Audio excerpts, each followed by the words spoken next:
오늘 예배는 코로나19 감염 예방을 위해 방역수칙을 준수하여 드립니다.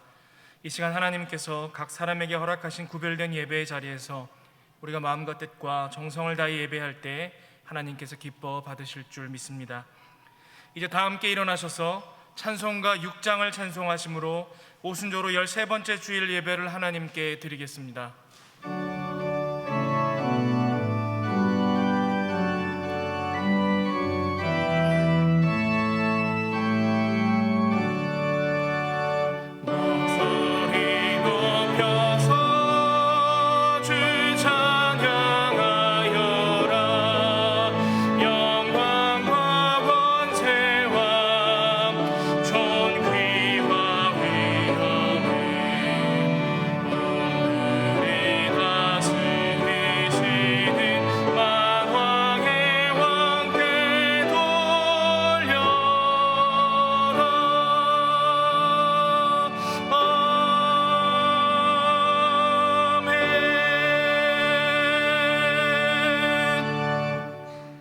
할렐루야. 하늘에서 여호와를 찬양하며 높은 데서 그를 찬양할지어다. 그의 모든 천사여 찬양하며 모든 군대여 그를 찬양할지어다. 해와 달아 그를 찬양하며 밝은 별들아 다 그를 찬양할지어다. 하나님은 영이시니 예배하는 자가 영과 진리로 예배할지니라. 아멘.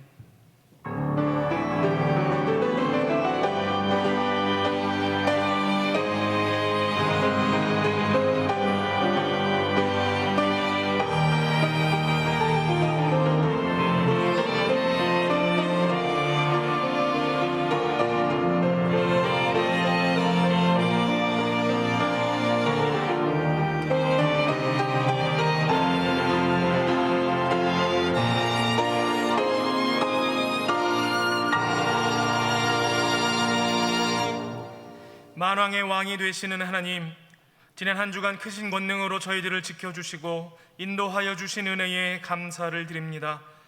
주님의 사랑이 있어 행복하였고 주님의 능력이 있어 평안하였습니다. 오늘 거룩한 주일에도 저희들과 함께 하심으로 그 행복과 평안이 예배로 이어지게 하여 주시니 감사합니다. 감사와 행복과 평안 중에 드리는 우리의 예배를 기쁘게 받아 주시옵소서. 오늘도 들려주시는 진리의 말씀으로 배부르게 하시고 생수와 같은 은혜가 임하여 저희들의 가란 심령이 해갈함을 얻게 하여 주시옵소서. 예수님의 이름으로 기원하옵나이다. 아멘.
함께 예수 그리스도의 이름을 의지하여 참회의 기도를 드리실 때에 하나님과 자신만이 아는 은밀한 죄를 침묵 가운데 고백하겠습니다.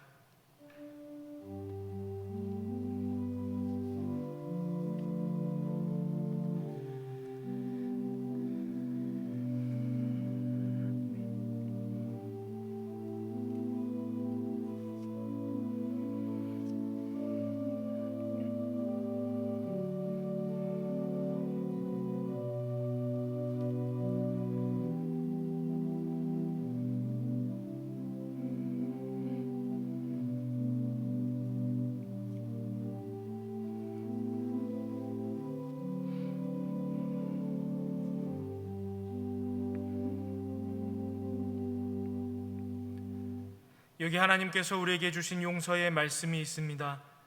그가 내 모든 죄악을 사하시며 내 모든 병을 고치시며 내 생명을 파멸해서 속량하시고 인자와 긍휼로 관을 씌우시며 좋은 것으로 내 소원을 만족하게 하사 내 청춘을 독수리같이 새롭게 하시는도다. 그러므로 이제 그리스도 예수 안에 있는 자에게는 결코 정죄함이 없느니라. 아멘. 다 함께 사도신경으로 신앙 고백하겠습니다. 나는 전능하신 아버지 하나님, 천지의 창조주를 믿습니다. 나는 그의 유일하신 아들 우리 주 예수 그리스도를 믿습니다. 그는 성령으로 잉태되어 동정녀 마리아에게서 나시고 본디오 빌라도에게 고난을 받아 십자가에 못 박혀 죽으시고 장사된 지 사흘 만에 죽은 자 가운데서 다시 살아나셨으며 하늘에 오르시어 전능하신 아버지 하나님 우편에 앉아 계시다가 거기로부터 살아있는 자와 죽은 자를 심판하러 오십니다. 나는 성령을 믿으며 거룩한 공교회와 성도의 교제와 죄를 용서받는 것과 몸의 부활과 영생을 믿습니다. 아멘.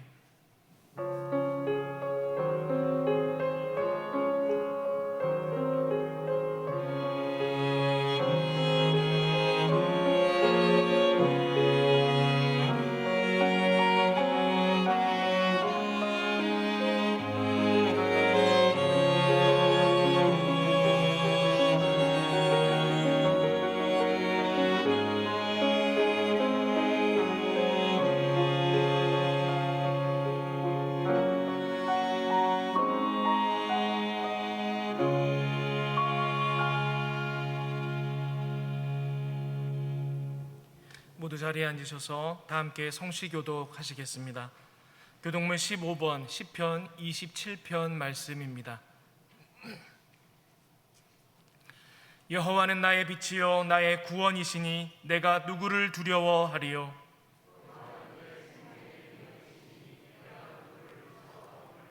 악인들이 내 살을 먹으려고 내게로 왔으나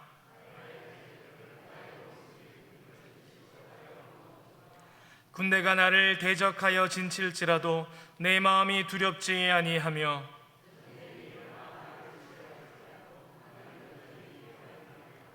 내가 여호와께 바라는 한 가지 일 그것을 구하리니 곧 내가 내 평생의 여호와의 집에 살면서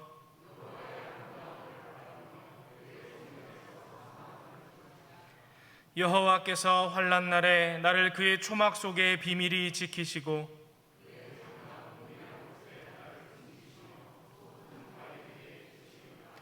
이제 내 머리가 나를 둘러싼 내 원수 위에 들리리니 내가 그의 장막에서 즐거운 제사를 드리겠고 노래하며 여호와를 찬송하리로다.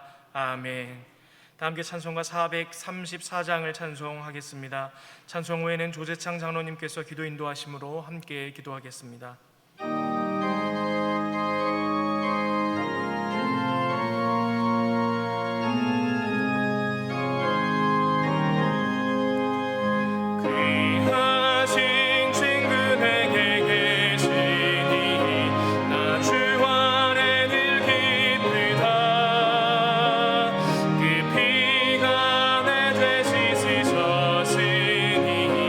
나 주 안에 늘 기쁘다.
하나님 아버지, 덥고 메마른 광야에서 마스크 쓰고 살다 지치고 깨어진 이 몸과 영혼, 그대로 내게 오라 초청하시는 주님께 영광과 존귀를 올려드립니다. 주님의 부름받고 예배당과 영상 앞에 나와 상한 심령 그대로 올려드리는 이 예배를 긍휼히 받으시고 주님의 품에 푸근히 안으사 쉼을 얻고 나음을 얻게 하옵소서. 약육강식의 경쟁이 치열한 광야 세상에서 상대와 상황에 따라 마스크를 바꾸며 살아가나 비교와 경쟁의 과정에서 결국 똑같은 마스크를 쓰려고 애쓰다가 몸과 마음이 지치고 상처투성이가 됩니다. 이 거짓의 마스크로 찢기고 상한 상태로 아빠, 아버지 품으로 돌아옵니다. 어디로 가는지 아무런 의심과 걱정 없이 엄마 손잡고 깡총깡총 따라 나서는 어린아이 같은 하나님의 자녀로 돌아오렵니다. 주께서 나를 특별하게 만드사 아끼고 사랑하심을 깨닫는 자녀로 회복시켜 주시옵소서.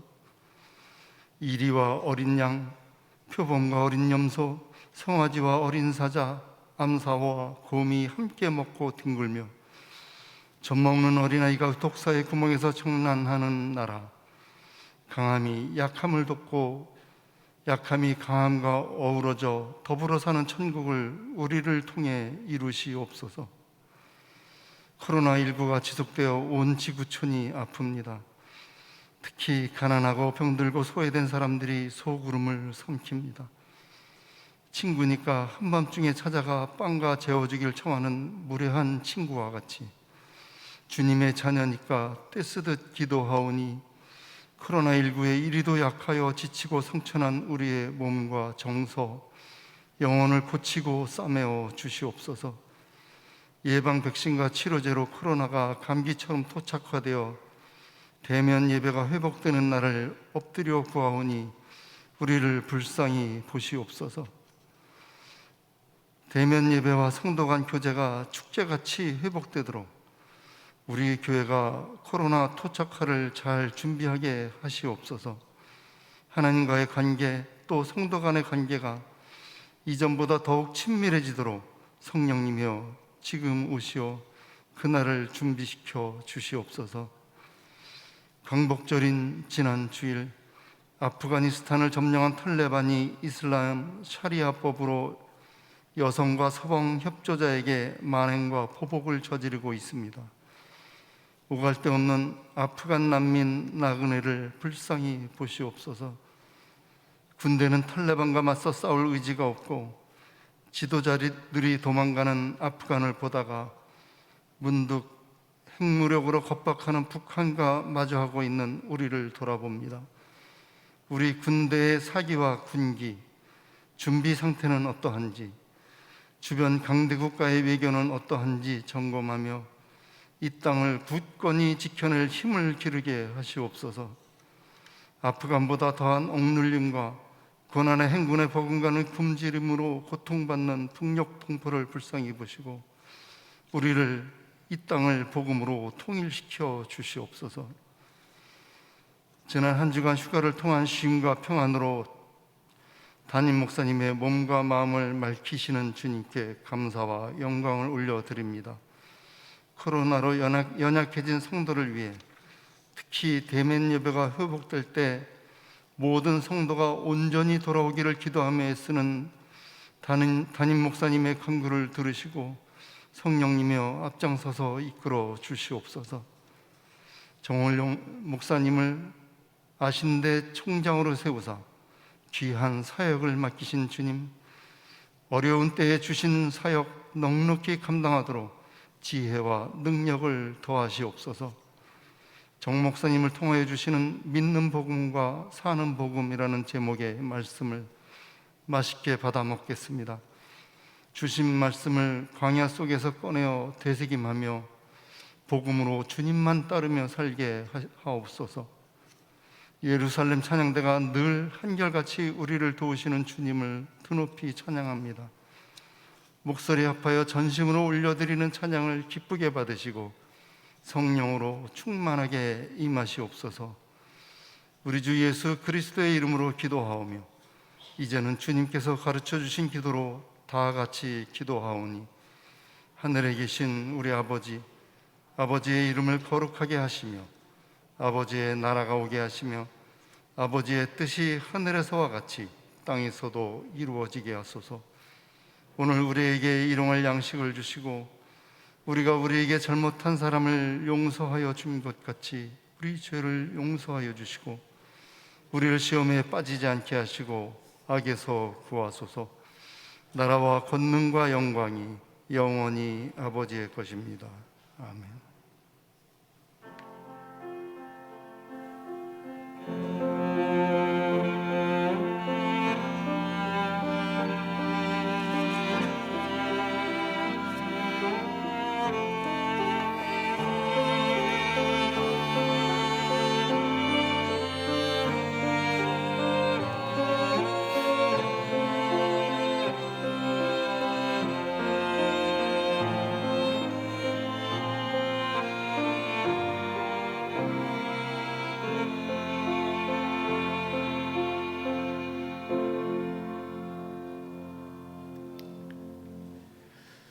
할렐루야. 한 주도 평안하셨습니까? 네, 하나님의 은혜가 우리 성도들 가운데 가득 부어지기를 바랍니다. 오늘 등록한 또 성도님이 계십니다. 한정남 권사님께서 인도해 주셨습니다. 최정식 성도님이십니다. 한번 자리에 일어나 주시죠. 네, 제가 기도하겠습니다. 하나님 아버지, 최정식 성도님 이제 저희 교회에 등록하시고 함께 주님을 섬기고자 합니다. 하나님께서 이 귀한 영혼을 붙잡아 주시고 지켜주시고 이 코로나 시대에도 믿음의 뿌리를 잘 내릴 수 있도록 하나님께서 이끌어 주시옵소서. 우리 교회 안에서 믿음의 동역자도 만나고 믿음의 길을 잘 걸어갈 수 있도록 하나님께서 눈동자와 같이 지켜주시옵소서. 그 삶 가운데 하나님의 은혜와 평강이 가득 차기를 간절히 원하옵고 예수님의 이름으로 기도드립니다. 아멘. 우리 박수로 환영하도록 하겠습니다. 네, 감사합니다. 감사합니다. 네.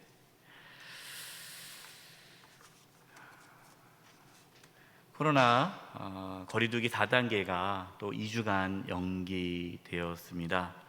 연장되었기 때문에 이제 방역 지침에 따라 9월 5일까지 좌석 기준 10% 안에서 대면 예배를 드릴 수 있게 됩니다. 본당은 60석이고요. 또 부속 건물에서 또 예배를 드릴 수 있어서 약 100분 정도가 대면 예배를 할 수 있습니다. 우리 성도님들 어렵고 힘든 이 시기에 또 믿음의 길 잘 걸어갈 수 있도록 서로 권면해 주시고 기도해 주시기를 부탁드립니다. 오늘 1부에서 3부 주일 예배 설교는 정홍렬 목사님께서 말씀을 전해 주십니다. 많은 은혜 있기를 바랍니다. 가을 신앙 수련회 안내입니다. 9월 8일부터 10일까지 저녁 8시에 연세대학교 명예교수님이신 김형석 교수님 모시고 신앙 수련회를 갔습니다. 김형석 교수님은 나이가 100세가 넘으셨어요. 네, 아주 연세가 많으시지만 그래도 귀한 사역을 감당하고 계십니다. 꼭 모시고 싶었는데요. 작년에 이렇게 연락을 드렸을 때는 우리가 9월 달에는 이때는 코로나가 끝나겠지 생각하고 본당 가득 차서 신앙 수련하면 좋겠다 해서 모시게 되었는데 이렇게 여전히 코로나로 인해서 60명밖에는 아마 예배당에 들어오기는 어려울 것 같습니다. 그래도 실시간 영상 또 송출합니다. 또 함께해 주시고요. 귀한 은혜의 시간 될 것입니다. 우리 성도님들 지금부터 기도로 준비하면서 많은 은혜 받을 수 있기를 바라고 이 마지막 때에 우리 그리스도인들이 어떻게 신앙생활 해야 하는지에 대한 좋은 지침을 전해 주실 것입니다. 훈련날입니다. 2학기 수요 사경의 교재가 나왔습니다. 이렇게 교재가 나왔는데요. 두 번째 교재죠. 여러분 예배 끝나고 나가시면 본당 로비에 이렇게 준비가 되어 있습니다. 한 권씩 가져가시고요. 오늘 또 교회 못 오시는 분들께서는 주중에 아무 때나 날에도 교회 오시면 본당 로비에 이 교재를 비치해 둘 것입니다. 필요한 만큼 가져가시고요. 또 우리 구역 지도자분들 또 이렇게 우리 성도님들 이렇게 못 오시기 어려우신 분들을 전해 주시면 좋을 것 같아요. 그래서 이렇게 챙겨셔서 전달해 주시면 좋겠고요. 이것도 안 된다 그러신 분들은 도저히 오기가 어렵고 또 책 받기도 어렵다 그러신 분들은 교구 목사님이나 교회 사무실로 전해 주시면 저희가 우편으로 보내드리도록 하겠습니다. 9월 1일부터 이 교재를 가지고 이제 말씀을 나누게 될 텐데요. 교재가 없으면 알다시피 같이 말씀을 나누는데 많은 어려움이 있어요. 그래서 꼭 교재를 갖고 60명밖에는 본당에 들어올 수 없지만 또 집에서 교재를 가지고 함께 말씀을 배우면 참 좋겠습니다. 함께 이 코로나 시대에 어렵지만 더 하나님 말씀으로 가까이 갈 수 있는 우리 모든 영세가족 되기를 바랍니다. 봉사단입니다. 마을과 교회 프로젝트 첫 번째 사역으로 방충문을 설치를 했습니다. 지금 계속 하고 있고요. 자세한 내용은 클로즈 뉴스 첫 번째에 있습니다. 보시면서 우리 교회가 이 지역을 더 잘 섬기는 교회로 나갈 수 있도록 기도해 주시고 관심 가져주시기 바랍니다. 교제란입니다. 우리 정홍렬 목사님께서 제 11대 아신대 총장으로 이제 취임하시게 됩니다. 취임 예배가 8월 31일 오전 10시 30분 아신대학교 강당에서 있습니다. 우리 성도님들 다 같이 가서 축하해주고 싶은데 또 코로나로 인해서 인원이 제한이 있어서 저희 교회는 소수만 참석할 수밖에 없게 되었습니다. 그래서 우리 성도님들 참석하고 싶으시겠지만 또 기도로 함께해 주시기 바라고요. 또 우리 목사님 총장직 다 감당할 때까지 잘 감당할 수 있도록 함께 기도해 주시고 관심 가져주시기 바랍니다. 또 클로스 뉴스 두 번째 보면 어린이 교회 온라인 여름 성경학교 이야기가 실려져 있습니다. 지난 여름에 우리 다음 세대 교육부 온라인으로 사역을 했는데요.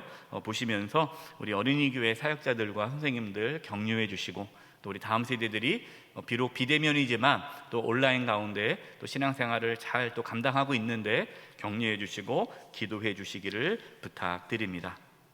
나머지 내용은 주보를 참고해 주시고요. 우리 옆에 분들과 인사를 나눌 텐데요. 오늘은 좀 특별하게 우리 정윤영 목사님께서 이제 설교 시간에 끝부분에 낙원의 노래에 대해서 잠깐 말씀해 주십니다. 그래서 이 부분을 가지고 좀 인사했으면 좋겠다라고 말씀하셔서 인사할 텐데요. 낙원의 노래 마지막 부분에 이러한 내용이 나오죠. 얘야 잘 믿어야 한다. 얘야 잘 살아야 한다. 이 두 문구를 이제 인사를 할 텐데 얘야 할 때 기분 나빠하지 마시고 우리가 낙원의 노래라는 어떤 그거를 좀 살리기 위해서 이 원문 그대로 인사를 하겠습니다. 얘야 잘 믿어야 한다. 얘야 잘 살아야 한다라고 우리 옆에 분들과 인사 나누겠습니다. 얘야 잘 믿어야 한다. 얘야 잘 살아야 한다. 감사합니다. 오늘 우리에게 주시는 하나님의 말씀은 신약성경 마태복음 16장 24절의 말씀입니다. 신약성경 28면입니다. 하나님의 말씀을 봉독하겠습니다. 이에 예수께서 제자들에게 이르시되 누구든지 나를 따라오려거든 자기를 부인하고 자기 십자가를 지고 나를 따를 것이니라. 아멘.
감사합니다.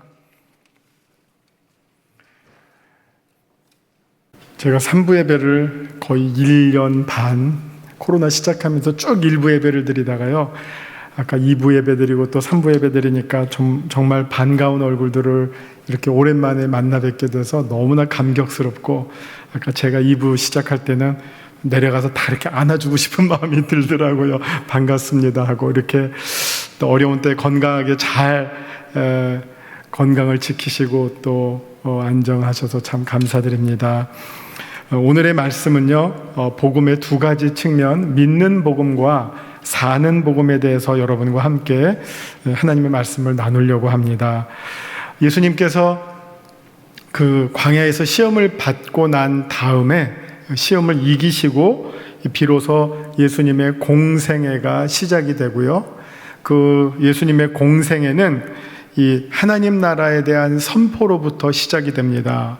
우리가 복음서를 보면 아주 첫머리에 회개하라, 천국이 가까웠다, 이게 예수님의 일성입니다. 그리고 이어서 나를 따라오라, 내가 너희를 사람을 낚는 어부가 되게 하리라 라고 이어지는 말씀이 소개가 됩니다.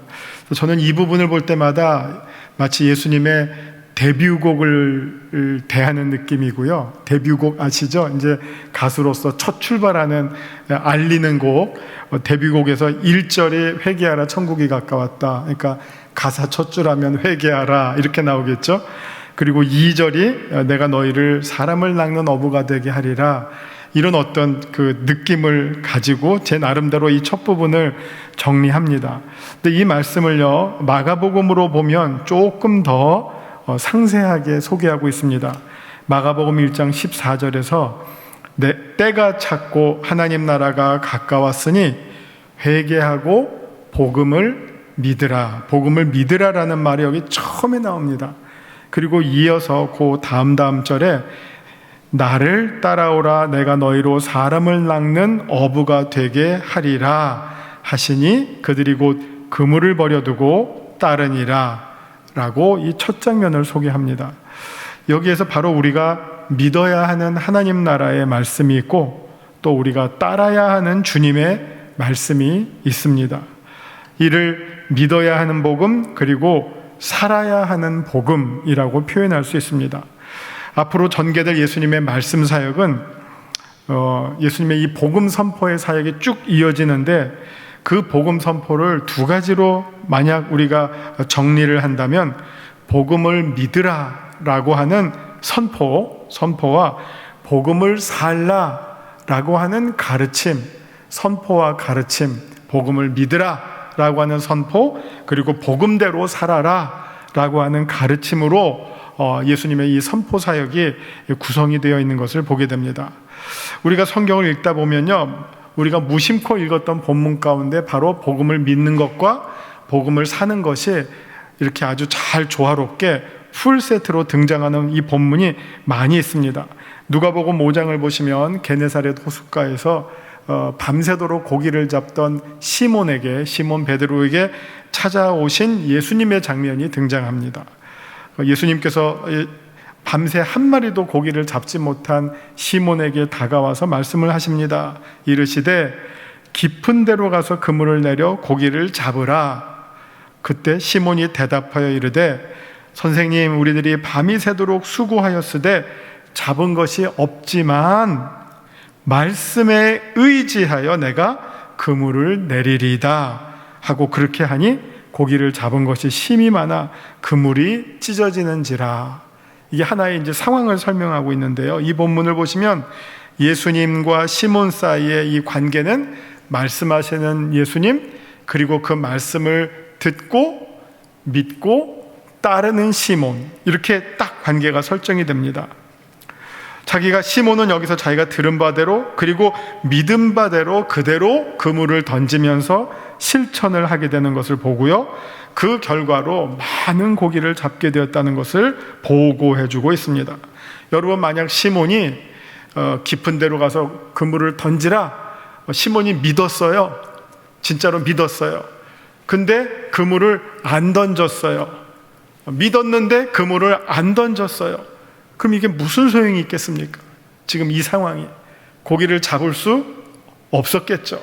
그런데 시몬의 행동은 연속적이에요.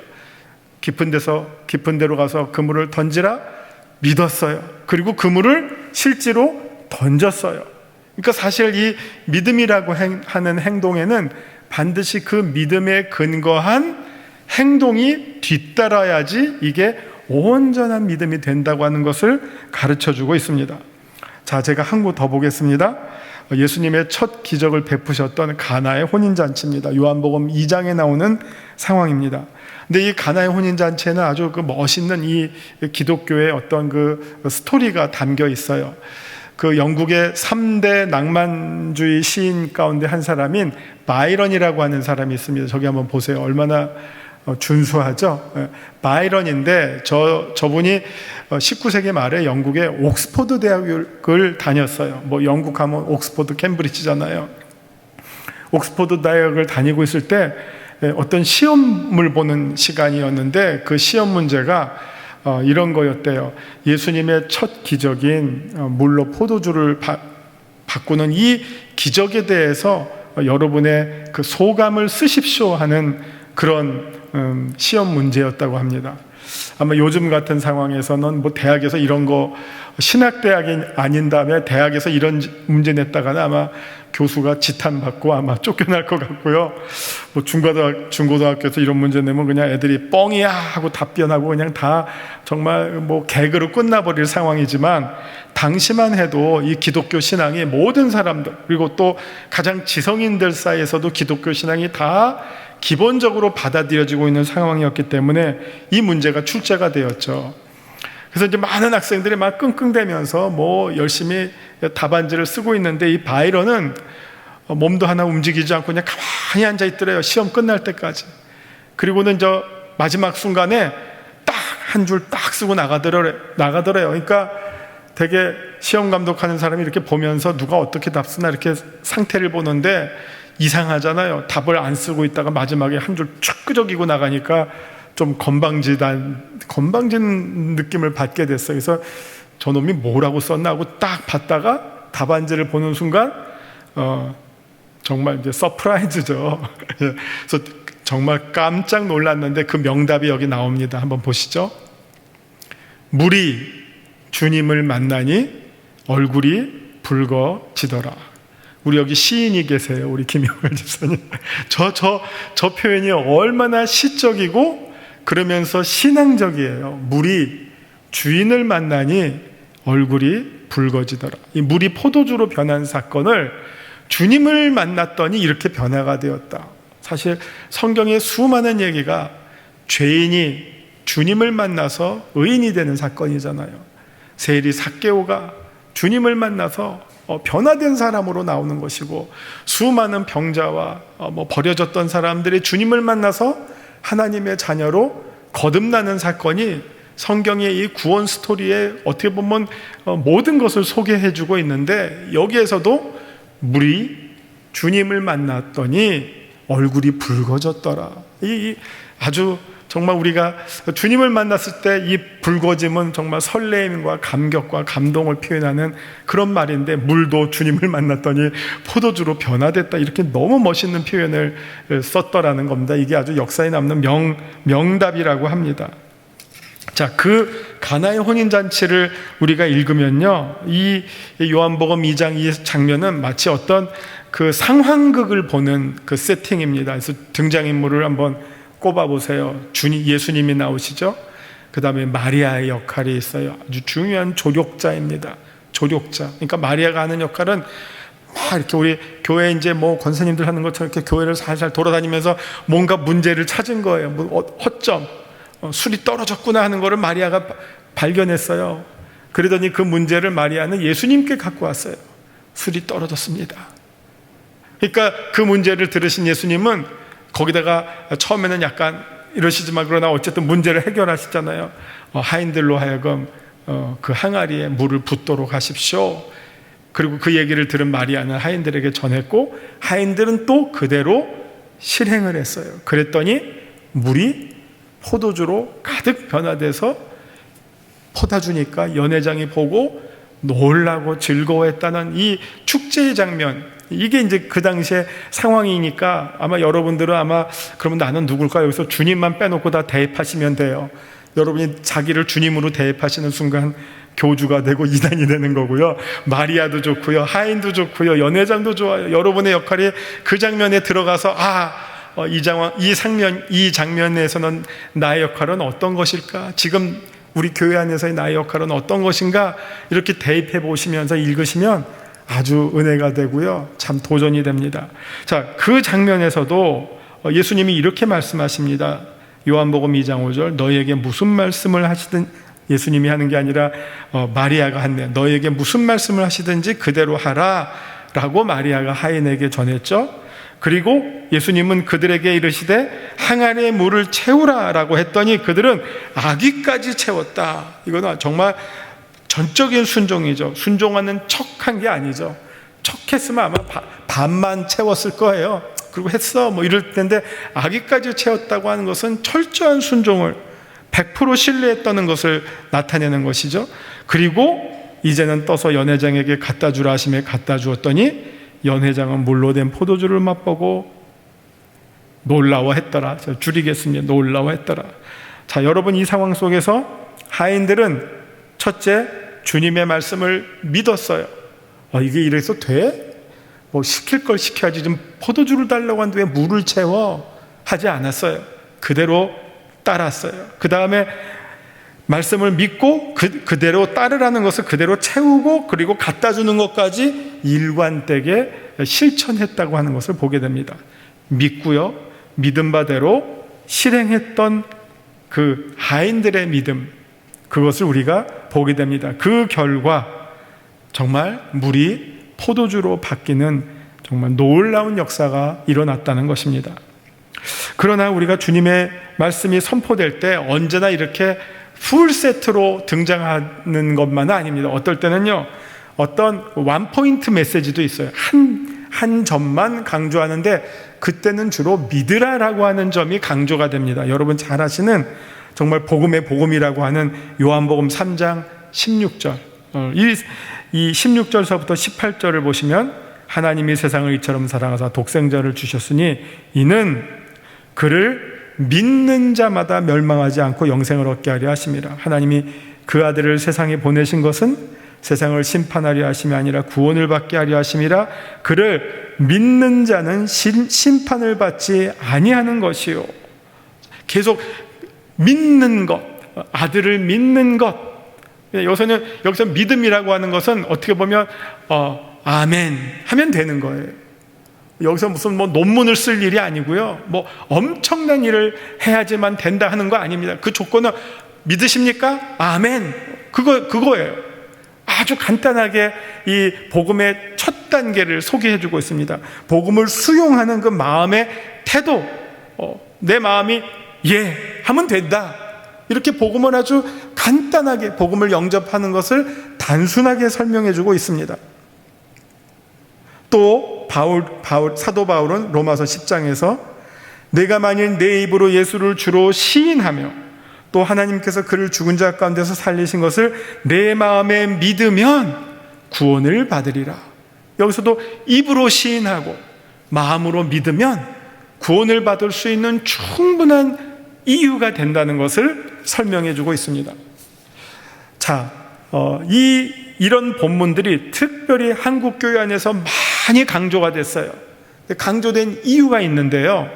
우리나라의 이 기독교를 소개해 줬던 첫 번째 선교사님들, 100년 전에 오셨던 선교사님들, 여러분 아시는 거 아펜셀러, 언더우드, 그 다음에 사무엘 마페, 이런 여러 선교사들의 특징이 어떤 배경을 갖고 있냐면요, 19세기 말 20세기 초에 미국의 엄청난 청년들 사이에 부흥운동이 일어났어요.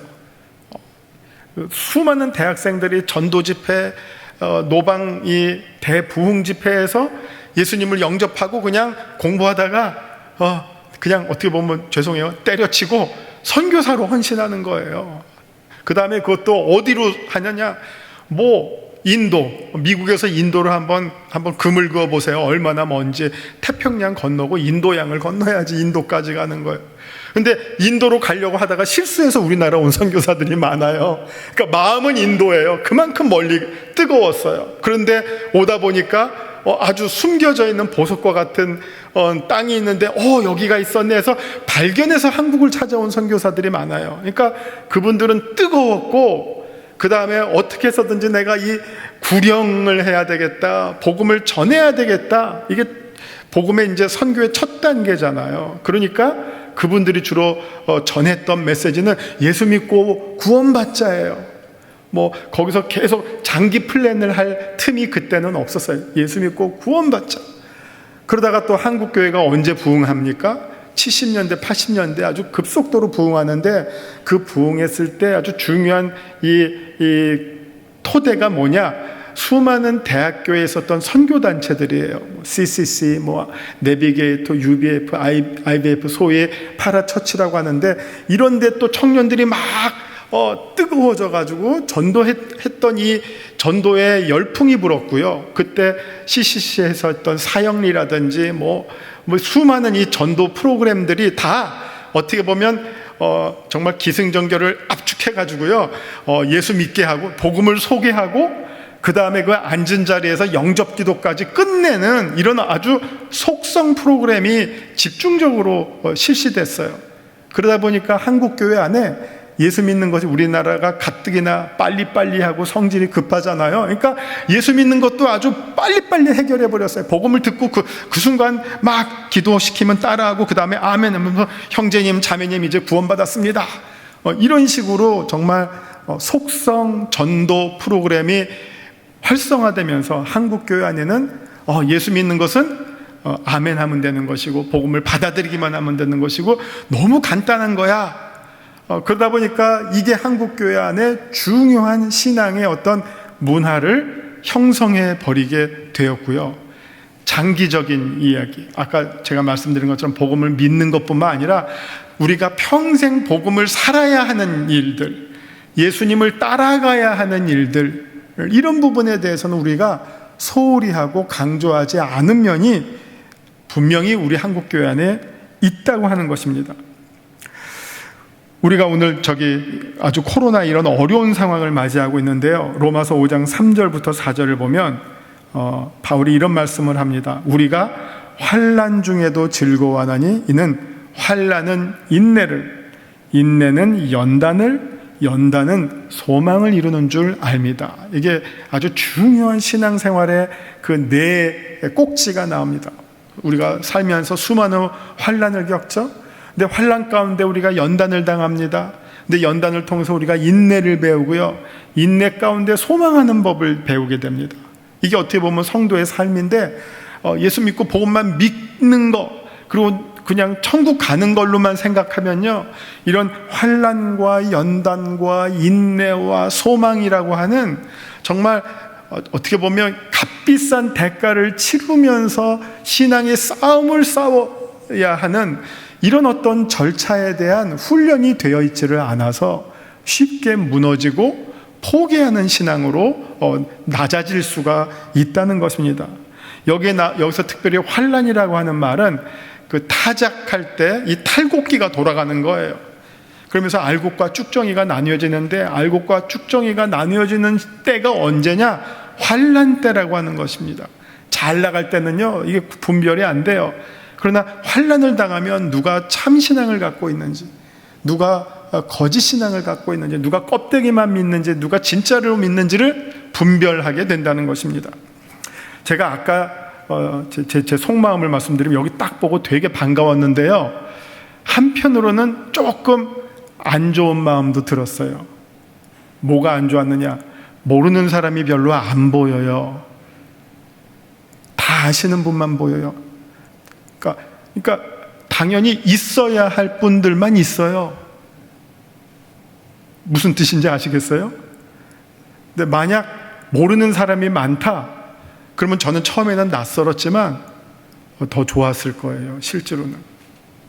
근데 여기 계신 분들은 하늘이 두 쪽 나도 영세교회 오실 분들이에요. 그런데 지금 이 순간에는 모르는 분들이 이 자리를 차지하고 있는 게 우리 교회는 더 좋아요. 무슨 말인지 아시겠죠? 예. 그래서 제가 아까 좀 한편은 반가웠다가 다른 한편으로는 이렇게 되면 안 되는 거 아닌가. 막 젊은 분들, 모르는 분들이 내가 막 이럴 때 이거 선착순일 거 아니에요, 그죠? 선착순을 와서 자리 차지하고 여러분들은 안 오셔도 영색교회, 죽어도 영색교회시니까 안 오셔도 되고 내가 와야 되겠습니다. 이런 새신자들이 막 차지해야지 우리가 더 좋은 거 아닌가, 그런 생각을 제가 여기 앉아서 순간적으로 했는데요. 그렇다고 여러분 괜히 오셨다는 건 아니고요. 잘 오셨는데 정말 그런 어떤 경쟁이 막 우리 교회에 있어야지 우리 교회가 더 이 역경을 이기고 힘을 내는 거 아닌가라는 생각을 제가 잠시 했습니다. 잠시. 이 참 신앙생활이 어려운 때인데 정말 이 역경을 뚫고 내가 신앙을 뚫고 나간다면 그 힘이 어디서 나오느냐? 단지 복음을 믿었다면 그 믿음이 나의 어떤 삶 가운데 정말 역사에서 그리스도를 따르는 힘으로 나와야 되지 않겠느냐 하는 말씀입니다. 우리 기독교의 구원의 교리에 있어서 제일 중요한 게 그리스도와의 연합론입니다. 그리스도와의 연합. 사실 믿음이라고 하는 것은 그리스도를 향해서 연합하고자 하는 힘이고요, 마음의 어떤 그 태도예요. 내가 믿음이 있다고 하는 것은 그리스도와 하나가 되고 싶어하는 마음이에요. 그러니까 다른 말로 하면 그리스도를 사랑하는 마음이에요. 그리스도와 함께 살고 함께 죽고 싶은 마음이 있다. 그게 바로 믿음인 거예요. 믿음이 이렇게 어려운 거 아닙니다. 무슨 교리를 믿고 하는 것보다 더 중요한 것은 내가 그리스도 안에 있어야 되겠다. 그리고 그리스도가 내 안에 계시다 하는 게 바로 믿음이고요. 그 믿음의 결과가 그리스도와 하나가 되는 겁니다. 그러면 그리스도와 하나가 되면 어떤 결과가 있느냐? 이게 구원론에서 설명하는 건데, 그리스도와 하나가 되면 우리 다 죄인이잖아요. 내 죄를 그리스도에게 주고 그리스도의 의를 우리에게 주셔요. 그러면 나는 어떻게 되죠? 내 죄는 털고 그리스도의 의를 받게 되는 거죠. 그것 때문에 하나님이 우리를 보시고 의롭다, 너는 이제 죄인이 아니라 의인이다. 누구 때문에요? 그리스도 때문에. 그리스도의 의를 우리가 연합을 통해서 넘겨받았기 때문에 우리는 의롭다 하는 게 이신칭의 교리 아주 핵심이에요. 근데 이 교리를 잘 설명해 주고 있는 게 바로 요한복음 15장에 있는 포도나무 비유거든요. 포도나무 비유는 나무이신 예수님의 가지인 우리가 붙어 있는 것을 설명하고요. 그래서 여기서 믿음이 뭐냐? 그러면 믿음은 우리가 가지가 나무에 붙어 있는 게 믿음이고요. 이게 이제 믿는 복음이고요. 사는 복음은 뭐냐? 붙어 있는 가지가 열매를 맺는 게 사는 복음이에요. 여러분, 가지가 나무에 붙어 있어야지 살죠. 그러나 붙는 게 다가 아니라 뭘 해야 됩니까? 가지는 열매를 맺어야 되죠. 여기 요한복음 15장의 상황을 보면 예수님이 이렇게 말씀하세요. 열매를 맺지 않는 가지는 농부인 하나님이 쳐버리신다. 이게 가지치기가 있잖아요. 가지를 딱 보시면 열매를 맺는 가지에는 열매를 더 많이 맺도록 양분이 집중되도록 못 맺는 가지 쳐내야지 더 많이 맺잖아요. 그거를 그대로 말씀하고 계세요. 자, 연합이 뭐냐? 그리스도인 나무에 우리 가지가 붙어 있는 거. 근데 붙어 있는 게 이게 믿음이라면 이게 다가 아니라 이 믿음이 또 열매를 맺어야지 이 가지가 하는 일을 다 수행하는 거예요. 근데 우리는 맨날 붙어만 있으니까 거기에 안주해서 마저 나는 그리스도에 붙어 있어 이러고 있어요. 그러나 어느 순간 너 열매 못 맺어서 가지 쳐내버릴 거야. 이런 순간이 올 수 있다는 거죠. 어떻게 보면 지금 우리가 처하고 있는 이 환난의 시기도 가지 쳐내는 시간이라고도 말할 수 있습니다.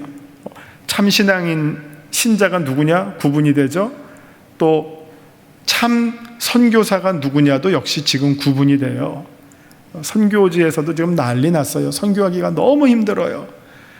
정말 목숨 걸고 버티는 사람이 있고, 그 다음에 철수한다고 다 나쁜 건 아니지만 철수하는 사람이 있고 포기하는 사람이 있고 또 순교하는 사람이 있고, 제가 듣기로는 한 30몇 분 순교했다고 들었어요. 그래서 어떤 교회를 중심으로 그 순교하신 분들 모금해서 유족들을 돕는 프로그램도 하고 있더라고요. 그만큼 절박해요. 지금 이 상황이. 그런데 이 그리스도와의 연합교리를 제가 이신칭이 아까 좀 전에 말씀드렸는데요. 제가 조금 전문 용어를 쓰면요. 우리 예수님을 설명할 때 속죄적 기독론이 있고요. 또 하나는 참여적 기독론이 있어요. 속죄적 기독론은 무슨 말이냐? 예수님이 내 죄를 사해 주셨어. 믿으십니까? 아멘. 이게 속죄적 기독론이에요. 예수님이 내 죄를 사해 주셨어. 그것을 믿는 자마다 죄로부터 해방이 됩니다. 이게 속죄적 기독론이에요. 그러니까 예수님은 우리의 구세주예요. 이게 속죄적 기독론. 그러면 참여적 기독론은 뭐냐? 누구든지 예수를 믿는 자는 예수님이 걸어가신 길을 따라가야 돼. 예수님이 하셨던 일들을 참여해야 해. 이게 참 신자야. 이 부분을 우리가 잘 못 가르쳤다 하는 겁니다. 이게 바로 사는 복음이에요. 믿는 복음, 속죄적 기독론이에요. 참여적 기독론, 사는 복음이에요. 그리스도를 따라가는 복음. 이 부분을 할 때 우리가 아까 제가 이신칭의에서 연합을 하면 내 죄를 가져가신다고 했죠. 연합의 또 다른 면이 있어요. 우리가 그리스도와 연합하면 어떤 일이 생기느냐? 그게 바로 여러분 잘 아시는 만인 제사장직이에요. 모든 신자들이 제사장이 된다. 왜? 그리스도와 연합했는데 그리스도는 어떤 분이십니까? 대제사장이셔요. 그 대제사장이신 그리스도와 우리가 연합했기 때문에 우리는 이제 예수님과 함께 제사장직에 참여하게 되는 거예요. 우리 프로테스탄트 신앙의 제일 중요한 게 만인 제사장직이잖아요. 그 근거가 어디 있느냐? 그리스도와 연합했기 때문에 그리스도의 직에 우리가 참여해요. 그리스도는 선지자시잖아요. 말씀의 교사, 말씀을 선포하셨다고 했잖아요. 우리가 그 선지자이신 예수님과 연합을 해요. 그럼 우리는 이제 말씀의 전도자, 말씀의 교사로 이 땅에서 살아나가는 거죠. 예수님은 만왕의 왕이시잖아요. 만왕의 왕이신 예수님과 우리가 연합했잖아요. 그래서 특별히 이 종말론 부분에 무슨 얘기가 많이 나오는지 아세요? 우리가 주님과 함께 왕처럼 다스리리라, 왕 노릇하리라. 이게 신자들이 누리게 되는 특권이에요. 우리는 이 세상에서 만왕의 왕이신 예수님과 연합했기 때문에 예수님의 왕직에 참여하는 거예요. 그럼 우리는 이 땅에서 하나님의 주권을 선포하고 하나님의 통치를 선포하고 그리스도가 이 세상의 주인됨을 선포하고 실천하는 그리스도인, 그게 바로 우리들의 삶인데, 이게 신자들의 진정한 삶인데, 이런 모습들이 실제로는 많이 우리 한국교회 안에서 약화되어 있다는 겁니다. 그냥 우리는 예수 처음 믿을 때도 내 죄를 속해주신 주님, 죽을 때까지도 내 죄를 속해주신 주님, 뭐 한 번 믿고 하지 말라는 말은 아니지만요, 그것과 함께 우리가 죄사함을 받은 사람으로서, 그리스도의 제자가 된 사람으로서 구원받은 그 이후에 어떻게 살아가야 할 것인가, 그리스도를 따라가며 그리스도와 함께 살아가야 할 것인가, 이 부분을 우리가 너무 강조하지 못했다라고 하는 겁니다. 우리가 믿는 복음을 너무 강조한 나머지 사는 복음을 소홀히 한 점이 많이 아쉽다는 말씀입니다. 우리가 이신칭의를 너무 강조할 때 꼭 그 갈라치기 하는 게 뭐냐? 행위 부분이에요. 우리는 뭐 이렇게 아주 단순하게 이렇게 하죠. 우리는 믿음으로 구원받지 행위로 구원받는 거 아니야. 행위 아니야. 이렇게 말하는데 사실 이 말은 위험한 말이에요. 행위를 부정한다? 아까 믿음과 행위가 구분이 됐나요? 연결이 됐죠? 그러면 좀 더 세밀하게 봐야 된다는 거죠. 우리가 부정하는 행위가 무슨 행위냐?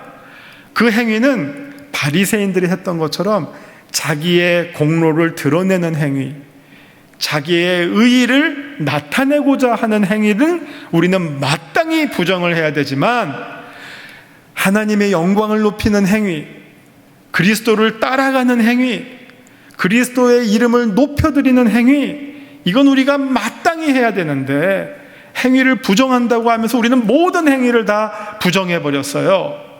나를 위한 행위는 버리고 그리스도를 위한 행위는 열심히 해야 되는데 이것을 우리가 구분을 하지 못한 채 우리는 행위가 없어, 행위가 아니라 오직 믿음이야. 오직 믿음이 제일 왜곡된 게 여기에요. 오직 믿음에서 정말 말하고자 하는 것은 자기를 부인하는 것이지 행위를 부인하는 것이 아닌데, 이 부분을 우리가 오해를 하면서 믿는 복음, 사는 복음에서 사는 복음을 버리고 믿는 복음만 강조해 왔다고 하는 것입니다.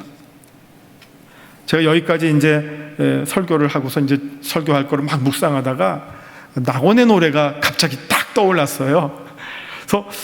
그래서 제가, 야, 영색교, 제가 좀 어디 가서 말하기가 그렇지만 영색교에 이제 들어온 지 30년이 넘었어요. 제 인생의 거의 정말 대부분이 영색교회에서 지금 보내게 됐는데, 얼마나 낙원의 노래를 많이 들었으면 이 마지막 순간에 낙원의 노래 가사가 확 떠오른 거죠. 그래서 낙원의 노래 끝부분이 확 떠오르면서 그게 이렇게 떠오른 거죠. 얘야 잘 믿어야 한다. 믿는 복음이죠. 얘야 잘 살아야 한다. 사는 복음이에요. 우리 낙원의 노래는 이미 믿는 복음, 사는 복음 다 설명하고, 그 다음에 3절, 4절도 썼어요. 1절, 2절만 쓴 게 아니라 3절 뭐죠? 잘 죽어야 한다. 복음 안에서 잘 죽어야죠. 그리고 마지막에 영원한 천국에서 더 잘 살아야 한다. 완전히 기승전결 완전체잖아요. 복음을 믿고, 복음을 살고, 복음 안에서 죽고, 복음 안에서 더 잘 살자, 영원한 천국에서. 이런 완벽한 스토리가, 완벽한 얘기가 어디에 있겠습니까?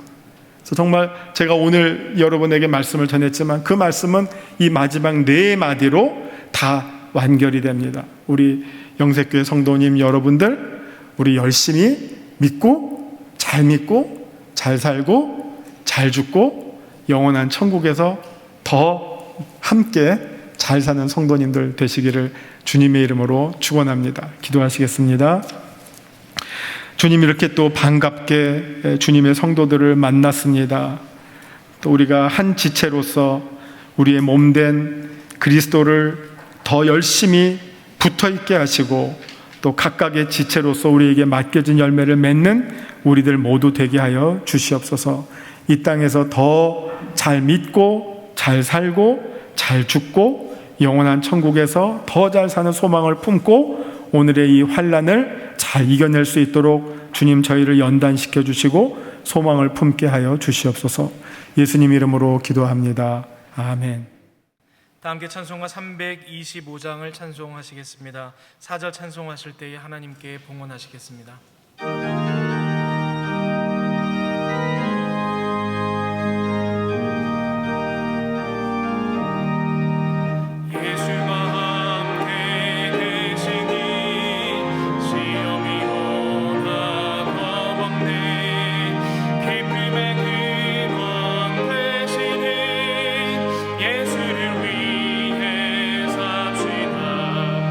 날마다 주를 섬기며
살아계신 하나님 아버지, 저희들에게 믿음을 부어주셔서 이렇게 주님께 나와 예배하며 귀한 예물을 드리게 하심을 감사드립니다. 저희가 드리는 이 예물을 기뻐 받아주시고 하나님의 영광을 위하여 사용하여 주시옵소서. 우리 성도님들을 축복하며 기도합니다. 몸이 연약한 분들이 있습니다. 특별히 암으로 고통 중에 있는 성도님들이 있습니다. 찾아가셔서 치료해 주시되 몸 안에 있는 모든 암세포들이 다 사라지게 하여 주시옵소서.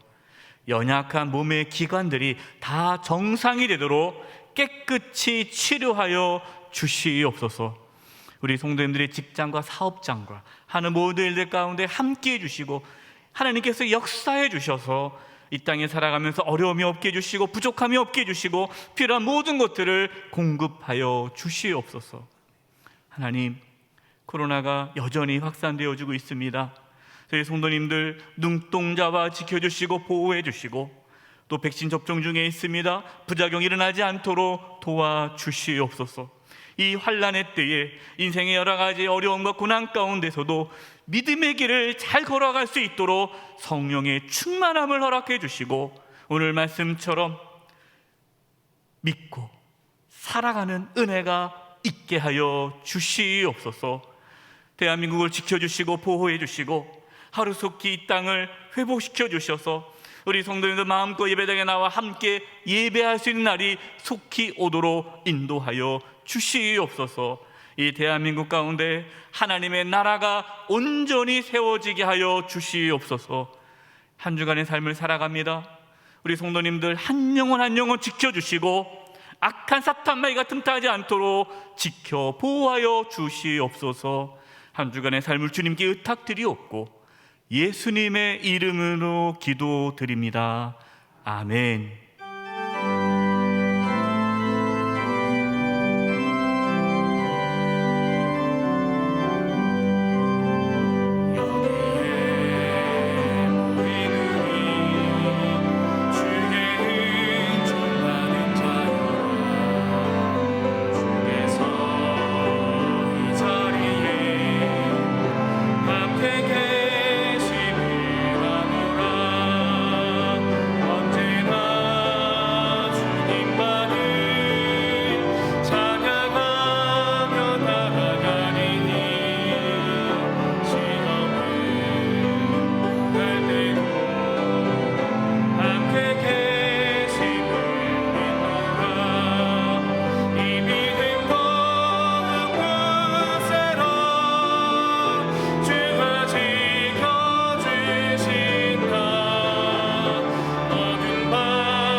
지금은 우리 주 예수 그리스도의 은혜와 하나님 아버지의 크신 사랑과 성령의 감화 감동하심이 더 잘 믿고 더 잘 살고 또 그리스도 안에서 잘 죽기를 소망하며 영원한 천국을 꿈꾸는 사랑하는 영색교회 모든 성도들 위해 이제로부터 영원토록 늘 함께 하옵시기를 간절히 축원하옵나이다. 아멘.